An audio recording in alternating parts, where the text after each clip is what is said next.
What was the biggest struggle of your internship and how did you overcome it?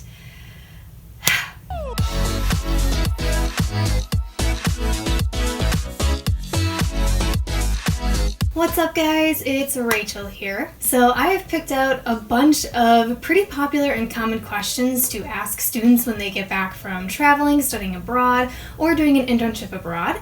And I thought it would be fun to answer these so that you guys can get a much better idea of what my internship was all about. So that maybe this might inspire you to do an internship abroad, maybe it might help you in your internship. I also have some bonus questions going up on my Instagram, so head over onto my Instagram to check those out. So a little bit of the background. I did an internship in Toronto for the summer of 2019, and I did it for a duration of 10 weeks, so June 1st until August 10th. So the first question, why did I choose Toronto? I chose Toronto because first of all, it is very much into the arts and entertainment, and I'm very much into the arts and entertainment, so it just kind of felt like a perfect fit.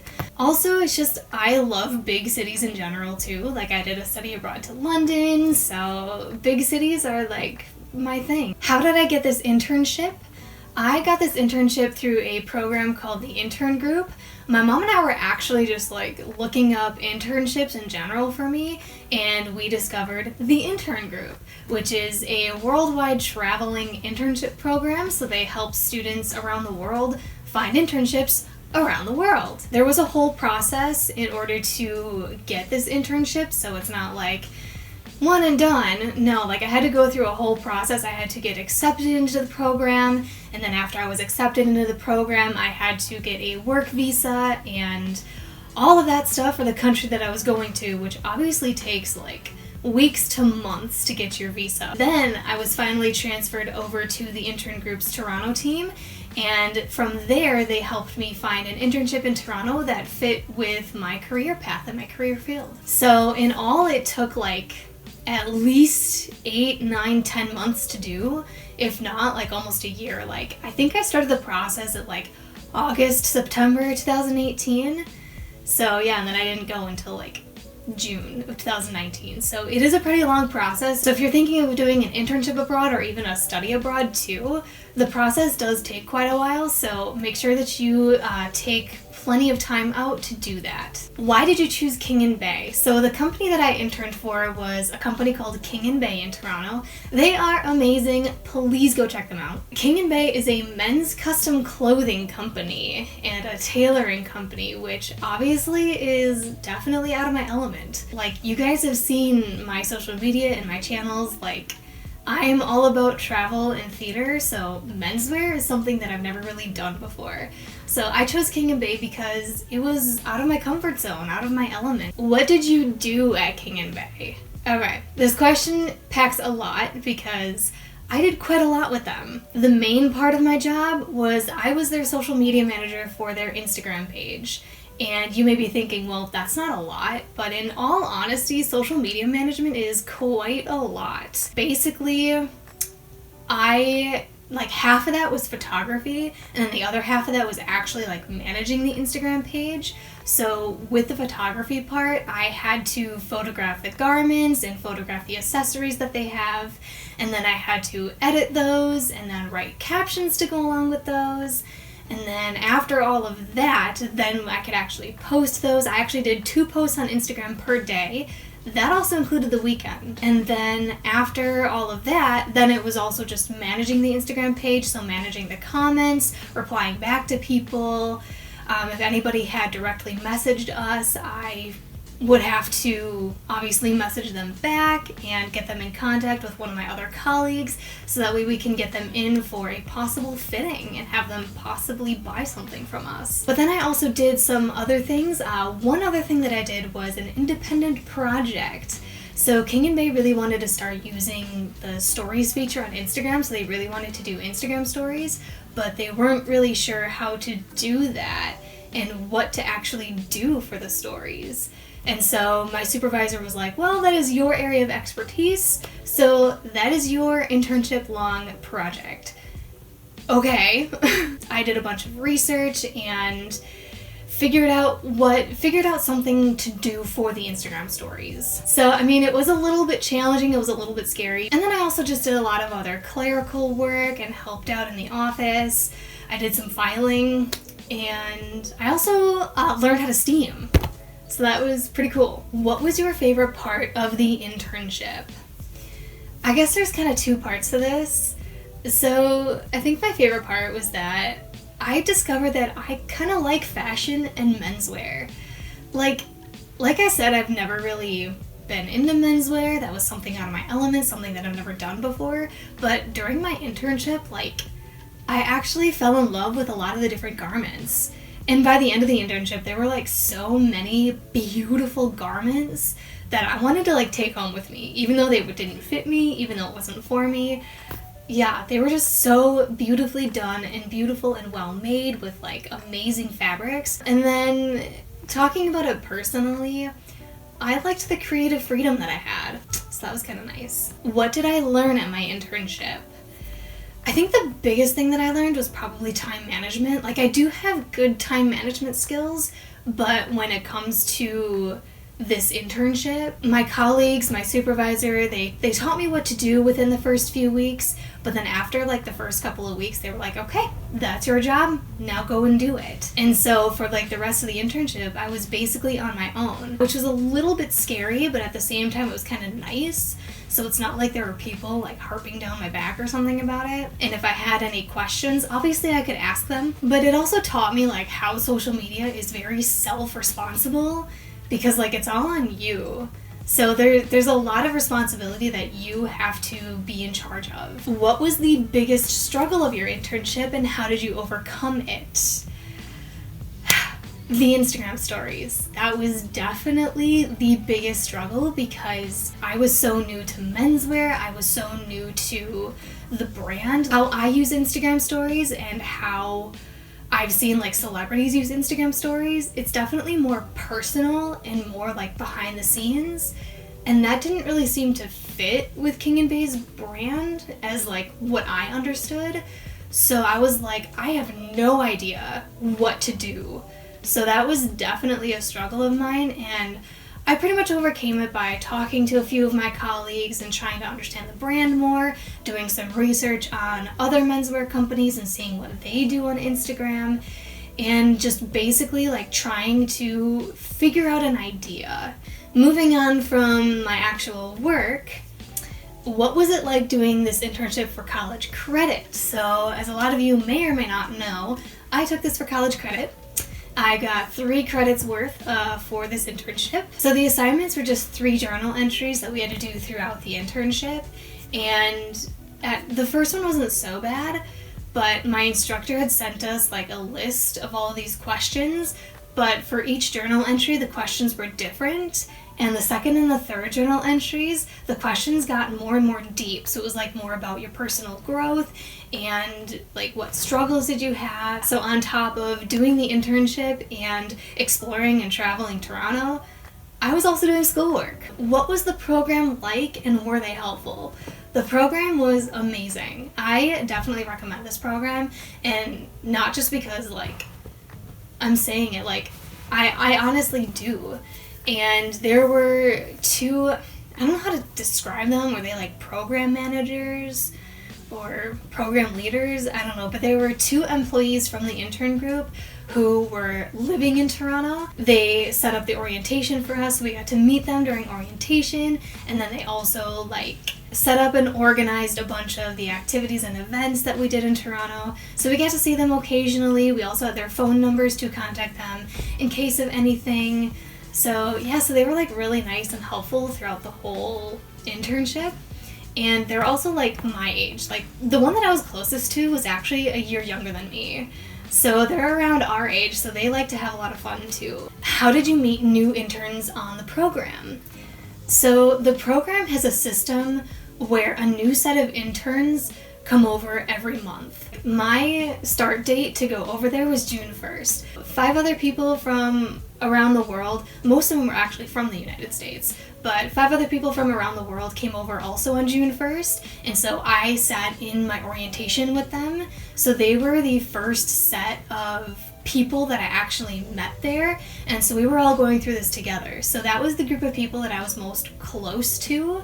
But then, like I said, the intern group has like a monthly turnover rate where it's like a new set of interns come over the next month. So like there was a set of interns that came over in May, like 1 month before I actually got there, and they actually ended up being my roommates. There was also another group that came over in July, and I also became really close with them. We used WhatsApp to communicate and connect with each other.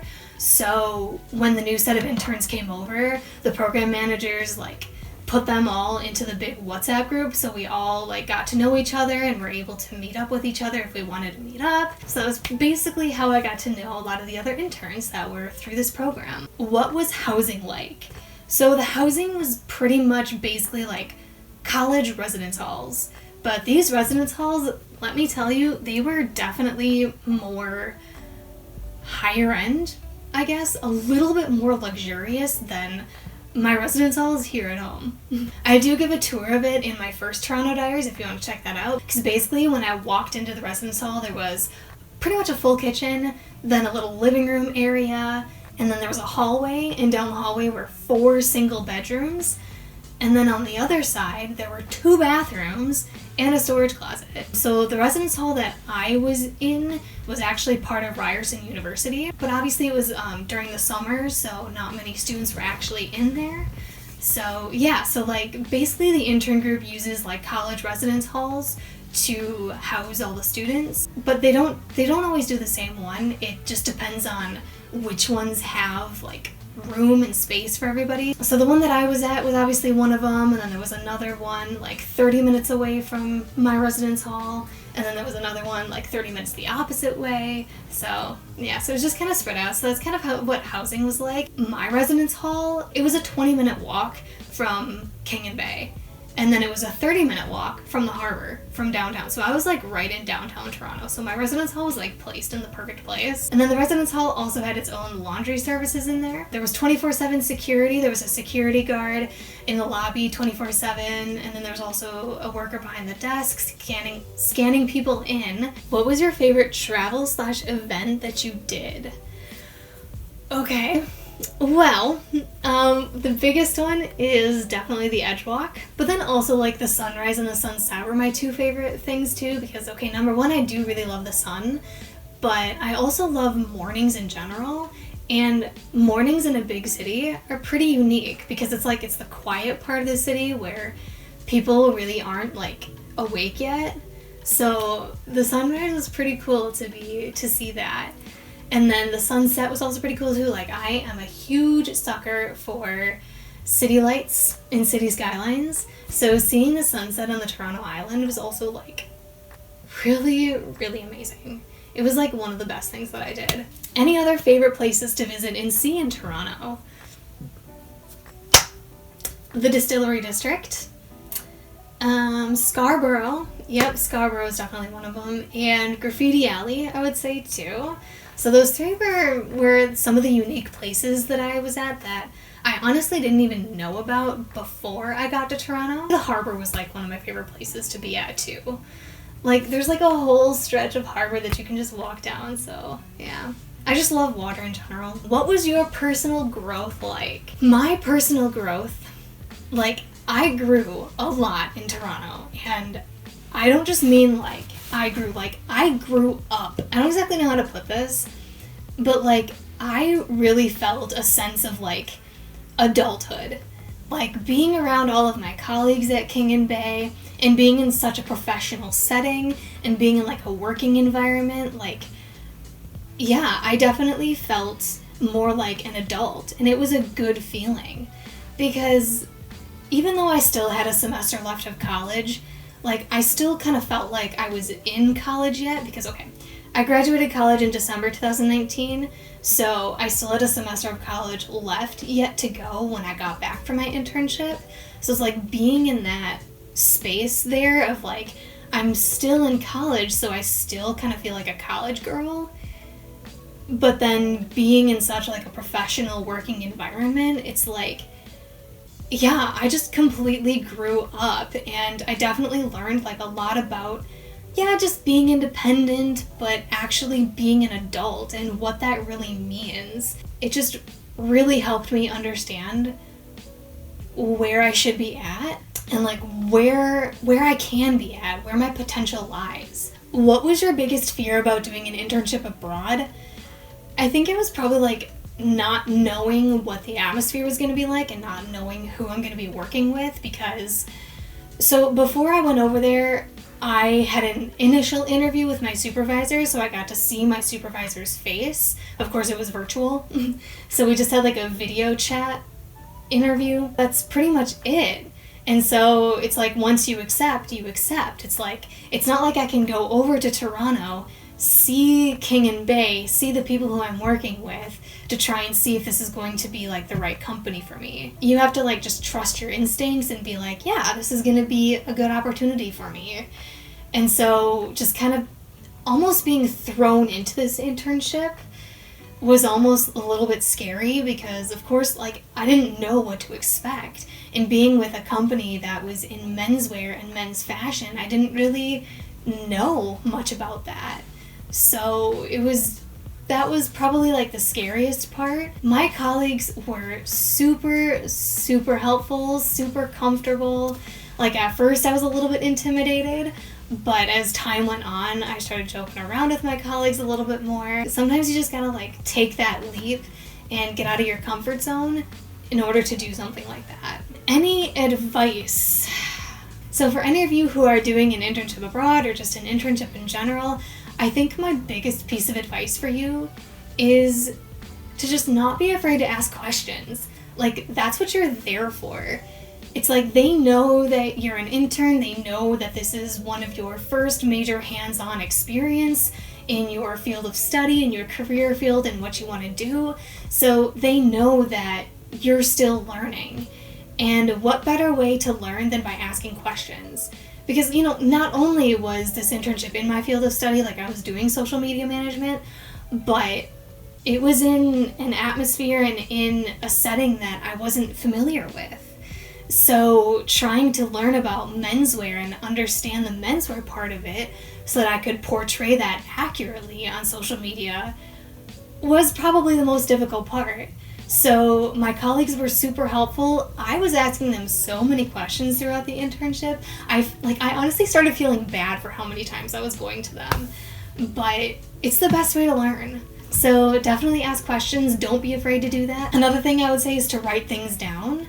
And like write things down in a notebook, because not only does that show that you're interested in it and that you want to learn, but it's also helpful for you in the future, because then you can go back to your internship and remember, oh yeah, like this is the stuff that I did. That's right. This is what I took notes on.